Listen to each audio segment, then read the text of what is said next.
बीड जिल्हाधिकारी कार्यालयाच्या बाहेर धनंजय मुंडेंच्या समर्थनासाठी पोस्टर्स लावली आहेत। अजित पवारांच्या स्वागताच्या बॅनर्सवरती आम्ही डीसीएमचे निष्ठावंत असा उल्लेखही करण्यात आलाय। याचा आढावा घेतलाय आमच्या प्रतिनिधींनी। अजित पवार बीडचे पालकमंत्री झाल्यानंतर पहिल्यांदाच बीडमध्ये पोहोचत आहेत आणि जिल्हाधिकारी कार्यालयासमोरचे काही बॅनर लक्षवेधी या ठिकाणी ठरत आहेत। आत्ता आपण जर पाहिलं तर हे एक बॅनर आहे, अजित पवार यांचं पालकमंत्रीमधून स्वागत करणारं बॅनर आहे, परंतु या बॅनरवरचा हा उल्लेख आहे आम्ही निष्ठावंत डीएमचे म्हणजे धनंजय मुंडेचे, आणि हे अशा पद्धतीचं बॅनर या ठिकाणी बीडमधली जी पार्श्वभूमी आहे त्यावरती चर्चेचा विषय ठरतो आहे। आणि एकंदरीतच आपण पाहिलं तर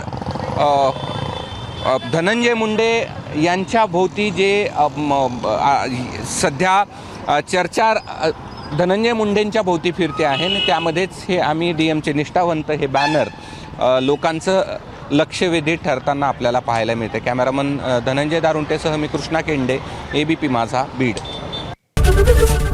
एबीपी माझा, उघडा डोळे बघा नीट।